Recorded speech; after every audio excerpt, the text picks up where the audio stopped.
di antara lintasan meteor terbakar. Samar, setiap malam Jumat mulai jam 8 malam. Samar. Aku terkapar. Samar. Aku terkapar.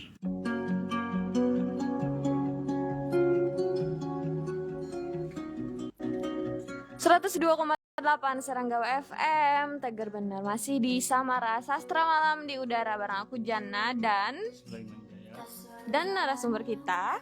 Wah, Askana Sabi. Oke, kita bakal lanjut ngobrol lagi nih sampai jam 10 malam nanti. Buat para pecinta Sergao, aku ingetin lagi kita lagi live di Instagram kita di @seranggawa FM. Masih ditungguin nih karya-karya puisinya, nanti bakal dibacain buat siapa aja yang ngirim karya puisinya lewat DM atau lewat komen atau voice note-nya bisa langsung kirim aja, nanti diputerin. Oke, sambil nunggu.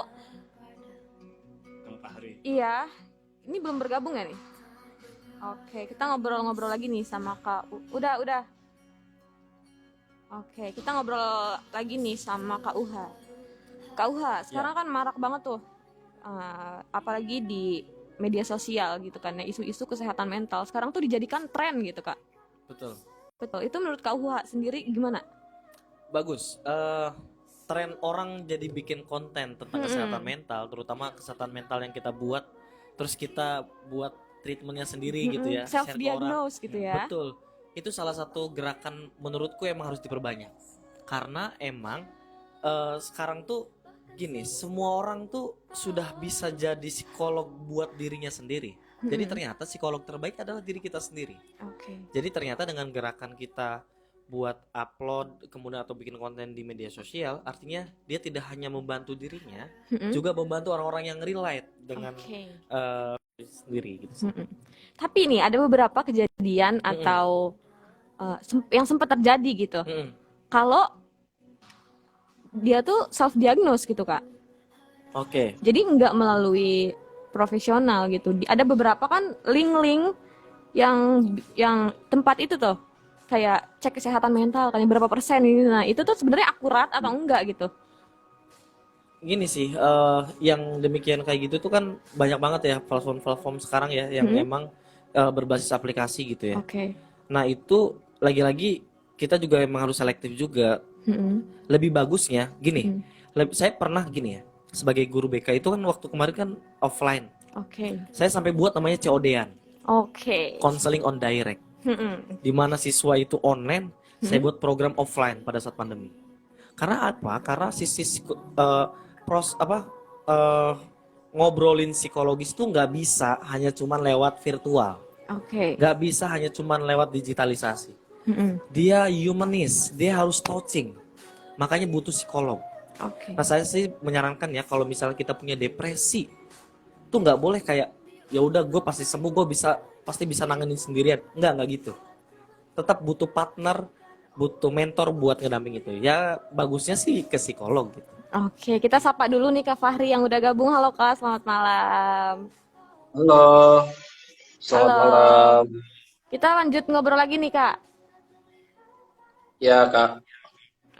Nah Kak Fahri sejak kapan nih tertarik di dalam dunia literasi Kak? Ya tertarik semenjak SMA sih. Cuma kalau SMA itu paling baca-baca cerpen ya Kak. Bahkan waktu SD itu dulu saya pernah SD itu sempat dimarahin. Jadi pertama kali saya baca-baca cerita-cerita kayak gitu kan, kalau dulu itu ada tuh yang orang jualan yang komik-komik Petruk gitu, kuntilanak di sekolah gitu kan. Nah, nyaris hampir tiap hari saya tuh beli buku komik-komik kayak gitu tuh, sampai dimarahin sama dewan guru, kok kenapa uang jajan kamu beli komik-komik kayak gini gitu kan. Nah, ternyata tanpa kita sadari itu adalah awal mula saya sendiri minat membaca ya sastra ya, tanda kutip sastra di sini. Ya naiklah ke SMA, SMP gitu, paling baca-baca cerpen, baca-baca novel yang masih ringan ya, mungkin genrenya masih genre bucin dulu tuh. Ya naik-naik ke sini, untuk semangat literasi itu banyak motif juga Kak. Sebenarnya banyak motif.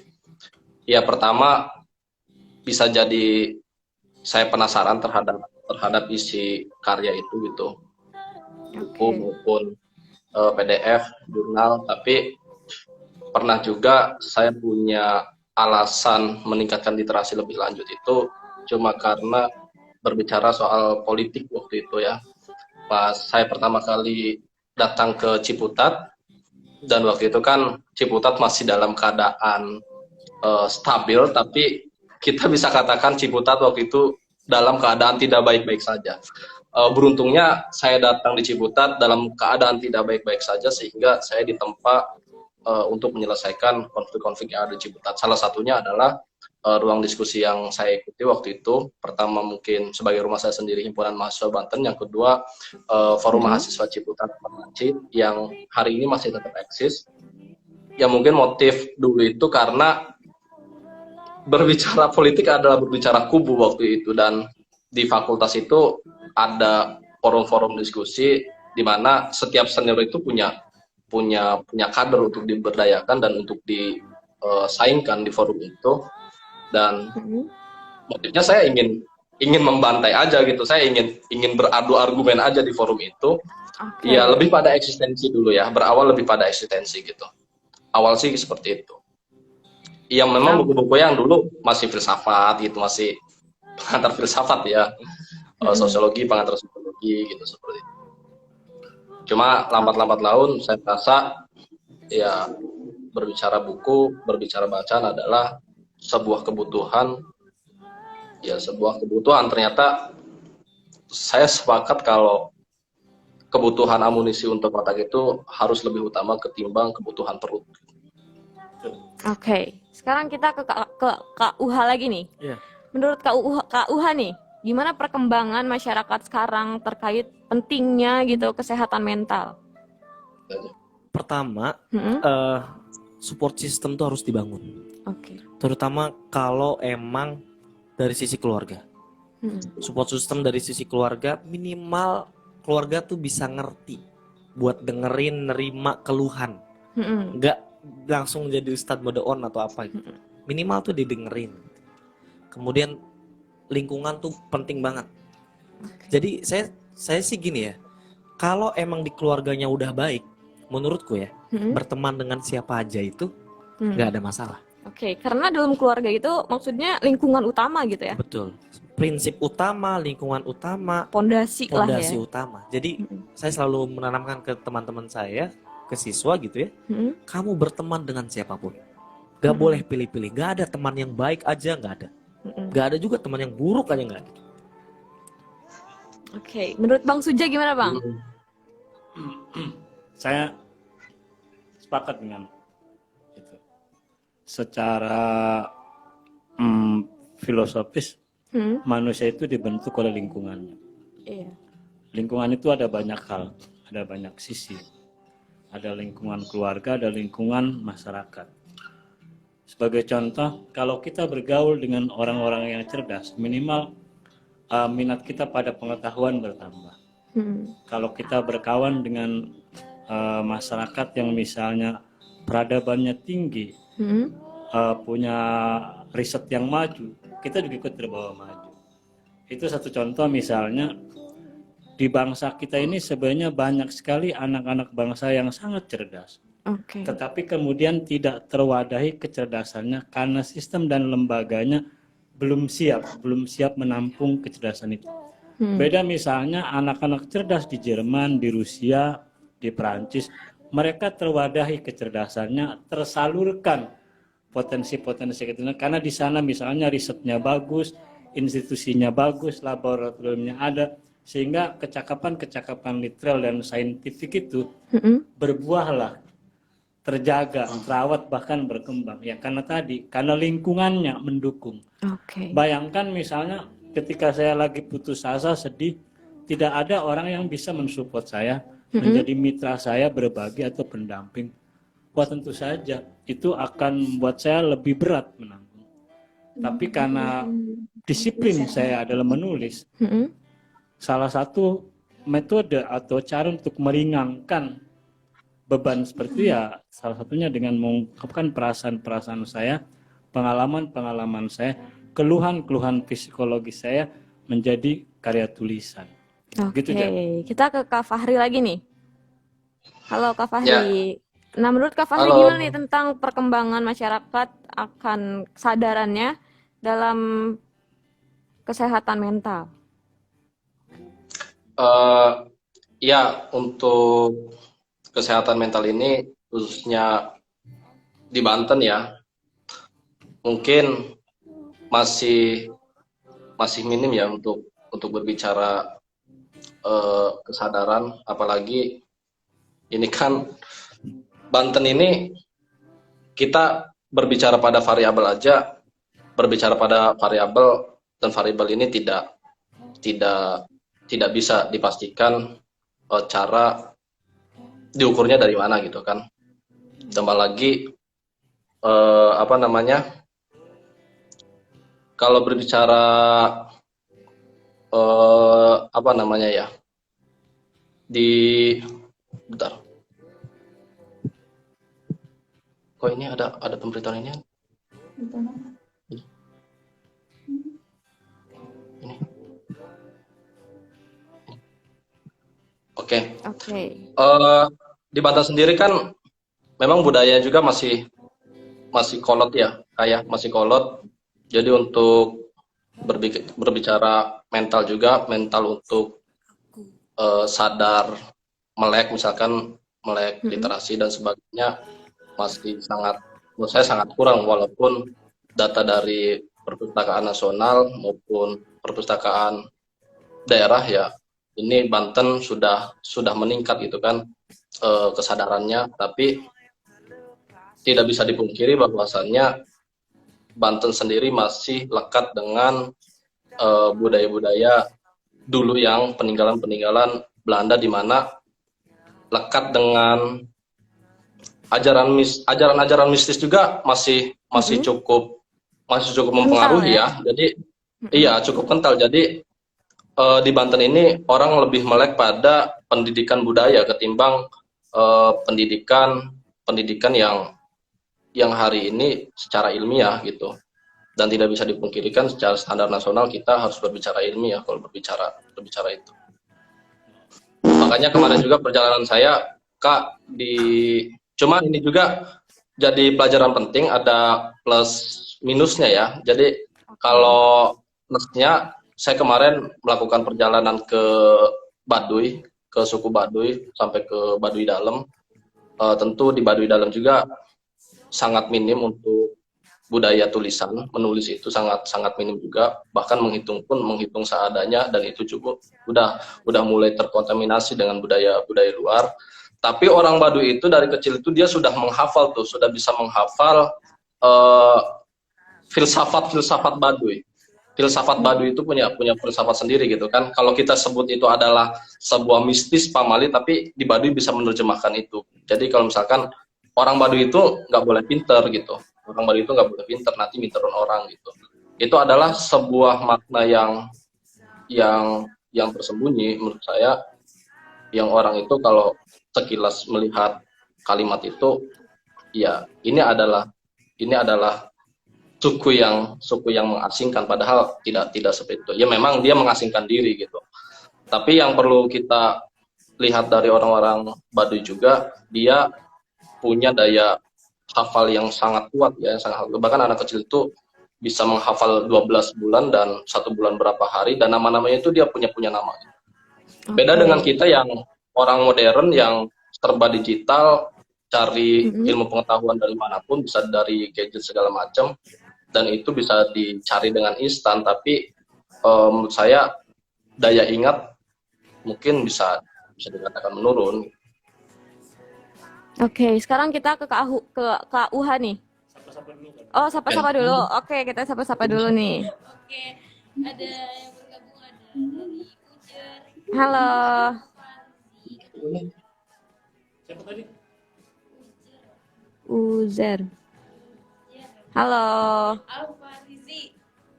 Katanya tuh HMP, katanya ada salam dari rakyat pesisir, katanya Serang, Pandeglang, katanya WKWK. Ada salam tuh ya dari Pandeglang. Oh iya. Oke. Ada siapa lagi Aisyah? Ada bentar ini gue tulis. Oke, ada Anahana, Halo Anahana. ada Khairul Ha, Halo Hoirul. terus ada Ade Fauzia, Halo Ade Fauzia. Iya, adik tercinta. Asik. Ada siapa lagi nih? terus ada Angel, Halo Angel. ada Aji Wiguna, Halo Aji. ada Lutfiati Aulia, Halo ada Lutfi. Sohani, Halo. terus dan Dan masih banyak lagi. Nah, mungkin pertanyaan terakhir nih. Tentang tadi aku menarik banget tuh. Pernyataan dari Kak Fahri. Budaya yang kolot. Nah, itu gimana tuh Kak? Cara kita membangun kesadaran masyarakat di tengah-tengah budaya itu akan pentingnya menjaga kesehatan mental gitu. Gini, budaya kolot dalam arti apa dulu sebenarnya? Oke. Kalau budaya sebenarnya gini, kita tuh kan punya kearifan lokal dalam katakanlah kesehatan mental itu sendiri ya. Ada namanya pamali, ada yang namanya mitologi yang emang sengaja atau tidak itu lahir di masyarakat dalam rangka misalnya ada hal yang harus dijaga, ya mental seseorang, ya lingkungan, gitu ya. Environmental ethics itu. Nah, menurutku kita sebagai generasi disrupsi ini harus lebih pandai menerjemahkan, mentafsir segala sesuatu yang sifatnya dogmatis atau emang katakanlah tadi ya budaya kolot gitu ya, yang mampu dihubungkan dengan hal-hal yang sifatnya adalah positif, yang sifatnya emang tidak larinya kepada apa namanya stigma gitu. Nggak, jadi lebih ke ini mungkin lebih ke positive thinking gitu ya. Jadi hal-hal yang sifatnya support, hal yang ya mungkin ini emang ada alasannya. Jadi lebih ke bagaimana kita mengumpulkan informasi itu dengan detail, dengan berbagai elementer itu kita juga ada informasinya gitu. Jadi jangan asal menjudgment, menghakimi gitu. Jadi menurutku sih nggak semuanya budaya kolot itu emang buruk, nggak juga. Tapi emang itu butuh penafsiran dari kita gitu. Iya. Agar mampu, jadi agar nggak ada kesalahpahaman sih sebenarnya. Saya yakin budaya kolot katakanlah itu ya, yang lahir dari identitas kearifan lokal kita itu punya sisi baik sebenarnya. Jika memang kita coba telaah lebih jauh gitu. Udah jam 10 nih. Waktunya kita pamit nih Kak Fahri. Terima kasih udah. Oke, tambahin dikit. Saya justru curiga orang-orang dulu bisa jadi lebih cerdas dari kita. Bisa jadi. Terbukti misalnya piramida dibangun orang dulu. Persepolis di Persia dibangun oleh orang dulu. Prambanan dibangun oleh orang dulu, termasuk Borobudur. Angkor Wat dibangun oleh orang-orang. Yang kedua, masyarakat Baduy sebagai contoh ternyata lebih arif dibanding masyarakat modern kan. Jangan menebang pohon, karena ketika pohon ditebang nanti longsor, tabung airnya rusak. Kesadaran ekologis. Yang kedua, ada tadi filosofi masyarakat Baduy. Orang Baduy jangan pintar, nanti minta betul. Iya. Data dari cewek korupsi nuat aja. Koruptor itu orang-orang yang terdidik loh. Orang-orang pintar gitu ya. Orang pintar, lulus perguruan tinggi. Artinya di sana bahwa pinter yang dimaksud adalah memang pinter-minterin, bukan pinter dalam artian dia arif, lebih jujur dan lain sebagainya. Artinya ternyata orang Baduy misalnya melarang komunitasnya memiliki kekayaan yang berlebih, karena bisa melahirkan cemburuan, konflik sosial dan sebagainya. Andai Karl Marx berkunjung ke Baduy dulu, mungkin dia, oh iya ternyata masyarakat komunis ada di sini gitu, masyarakat yang setara. Itulah maksud saya. Ternyata kearifan lokal kita bisa jadi justru adalah kecerdasan yang belum kita paham. Tadi Kak Uha mau ngomong apa? Iya, dan memang Baduy itu dalam hal ini dia memang tradisi lisan. Itu ada dalam beberapa riset terbaru di Litbang Lektur gitu ya. Sempat terlibat juga dalam riset orang Kanekes gitu. Jadi memang Baduy itu tidak terbiasa menulis. Karena memang sekolah itu benar mintarin orang. Jadi dia memang tradisi lisan. Nah ada tradisi lisan gini. Saya pernah bikin film di Baduy itu ya, di Danau Dangdang Ageng namanya.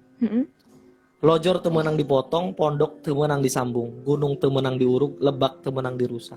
Yang panjang tidak boleh dipotong, yang pendek tidak boleh disambung, gunung tidak boleh dikeruk, dan lembah tidak boleh dirusak. Nah, itu untuk selanjutnya. Oke, nanti Fahri, thank you. thank you Kak Fahri udah mau gabung di live Instagram kita. Salam untuk teman-teman Terima di kasih sana ya. juga, Kak. Iya. Oke. Oke, Siap. Kak Uha, terima kasih juga udah menyempatkan Sama-sama, waktunya terima untuk kasih, hadir. sama-sama. Bang Suja juga terima kasih banget Ya, nih. minggu depan tidak kalah menarik kan. Iya, siap. Para pecinta Sergau pokoknya tungguin aja deh ya tema minggu depan. Nah, buat para pecinta Sergau juga thank you banget nih yang udah dengerin kita, yang udah menyaksikan live Instagram kita di @seranggau_fm. Kita pamit, Samara pamit, minggu depan kita bakal balik lagi di jam yang sama, di jam 7 sampai jam 10 malam nanti tentunya bareng aku Jana dan Sulaiman Jaya. oke, kita pamit, sampai jumpa minggu depan.